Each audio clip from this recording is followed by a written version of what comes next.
अस्सलाम वालेकुम, मैं Danish. I hope you all are fine and good. जैसे मेरा टॉपिक है gender discrimination in Pakistan, so आज की वीडियो में मैं बात करूंगा कि पाकिस्तान में क्या क्या रीजंस हैं, क्या क्या वजूहात हैं, क्या क्या कॉजेज़ हैं जिसकी वजह से पाकिस्तान में ये जेंडर डिस्क्रिमिनेशन हैवी तादाद में पाया जाता है, और स्पेशली देहात में और ऐसी जगह पे जहाँ पे तालीम का शोर ज़रा कम एज़ कम्पेयर टू सिटीज़ ये क्यों पाया जाता है। थोड़ा सा मैं आपको स्टार्ट में इंट्रोडक्शन दे दूँ, बता दूँ कि जेंडर डिस्क्रिमिनेशन आखिरकार होता क्या है। इसको दूसरे लफ्ज़ों में जेंडर इनइक्वालिटी, जेंडर डिस्पैरिटी और जेंडर इम्बैलेंस कहते हैं। इसमें ये होता है कि दो लोग यानी एक जिन्स दूसरी जिन्स को, मेल है तो फीमेल को अपने आप से कमतर समझे, फीमेल को अपने आप से बुरा समझे, या फीमेल है तो मेल को अपने आप से कमतर या बुरा समझे। लेकिन अफसोस है कि हमारे माशरे में 98% बल्कि 99% फीमेल ही इस दबाव का शिकार है।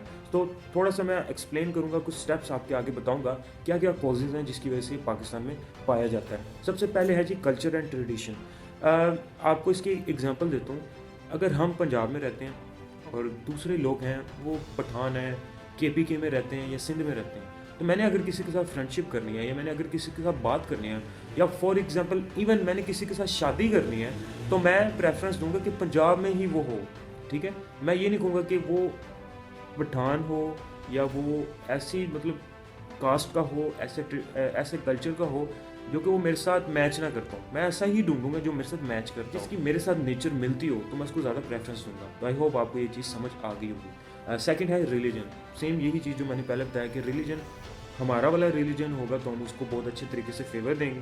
एज़ कम्पेयर टू रिलीजन से बाहर है तो वो ज़रा फिर वो कहते हैं इम्बैलेंस आ जाता है, इनइक्वालिटी आ जाती है। थर्ड है लैक ऑफ एम्पावरमेंट। बदकिस्मती से हमारे यहाँ, हमारे इस माशरे में औरत को, फीमेल का काम जो है उसको बड़ा डिग्रेड किया जाता है, कॉन्फिडेंस नहीं दिया जाता। अगर हम इस चीज़ को कॉन्फिडेंस दें, शाबाशी दें, तो ये बड़ा बेहतर हो सकता है। और लास्ट है जी मेंटेलिटी। हमारी मेंटेलिटी ये है कि औरत को दबा के रखना है, कुछ भी नहीं करना, कुछ करने देना, ऐसी चीज़ें नहीं करने देनी जो कि हम लोग करते हैं। काम को शाबाशी नहीं दी जाती और बहुत ज़्यादा डिग्रेड किया जाता है, कॉन्फिडेंस बहुत ज़्यादा लो हो जाता है और आगे बढ़ने नहीं दिया जाता।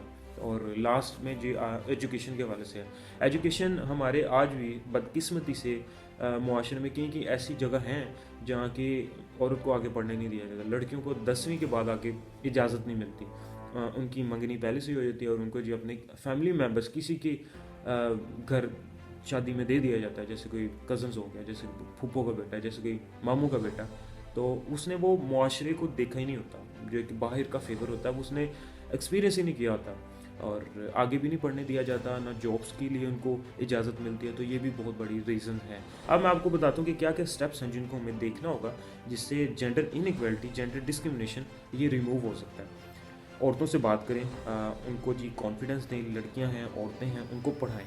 और उसके बाद जी जो बच्चों की ये शादी, जैसे मैंने आपको पहले पिछले स्टेप्स में बताया कि बच्चों की शादी रोक, कम से कम उनको आगे पढ़ने दें, उनको मुआशरे का एक्सपीरियंस लेने दें, तो इस चीज़ को रोकें। सेक्शुअल हैरेसमेंट ये बहुत ज़्यादा है। जब हम अच्छे तरीके से एजुकेट कर देंगे तो ये हैरेसमेंट भी बहुत ज़्यादा कम रहेगी। तो उसके बाद जी एजुकेशन को ज़्यादा से ज़्यादा फैलाएं, मतलब ऐसे लोग भी जो अफोर्ड नहीं कर सकते एजुकेशन, उनको भी एजुकेशन प्रोवाइड करें ताकि वो ज़्यादा से ज़्यादा पढ़ें और इन दूसरे कामों से दूर रहें और इक्वल फील करें। फिर ये है कि हमारे यहाँ पे औरतों को पॉलिटिक्स में, स्पोर्ट्स में ज़्यादा से ज़्यादा उनको सीट्स मिलनी चाहिए, उनको जगह मिलनी चाहिए, उनको उनकी इन्वॉल्वमेंट ऐसी जगह पे होनी चाहिए जहाँ मेल्स भी होते हैं। घर की माएँ हैं, मदर्स हैं, उनको अप्रिशिएट करना चाहिए। उनको जिस तरह पुराने कुछ सालों पहले, 10-15 साल पहले, माओं को बुलाया जाता था टॉक शो, मॉर्निंग शोज़ में, और वहाँ पे वो अपनी स्टोरीज बताती थी कि मैं बच्चों को ऐसे पालती हूँ, सारा दिन ये करती हूँ और अपने बिहाफ पे मैंने ये किया, बच्चों को ऐसे पालन की, ऐसी परवरिश की। तो ये भी होना चाहिए जो कि अब नज़र नहीं आता। हमारे यहाँ पे फीमेल्स को, वुमेंस को ज़्यादा से ज़्यादा इंकरेज करना चाहिए। उनको ऐसी, ये नहीं कि वो घर की ही होके रहें, उनके काम को ज़्यादा से ज़्यादा अप्रिशिएट करना चाहिए, उनके कॉन्फिडेंस को बढ़ाना चाहिए और उनके साथ हर तरह का, मतलब ऐसी चीज़ें ना हो कि वो घर की ही चार दीवारी में रहें, बंद हो जाए, वहाँ से ही बहुत सख्त अल्फाज हैं कि वहाँ से उसका जनाजा निकले। खैर ये कुछ पॉइंट्स थे जो कि मैं बताना चाहता था, एक्सप्लेन करना चाहता था। इसको अगर हम देखें तो हम अपने मुआशरे में जेंडर इनइक्वालिटी, जेंडर इम्बैलेंस और जेंडर डिस्पैरिटी को कम से कम कर सकते हैं। खैर thank you so much for watching. Okay जी, अल्लाह हाफ़िज़।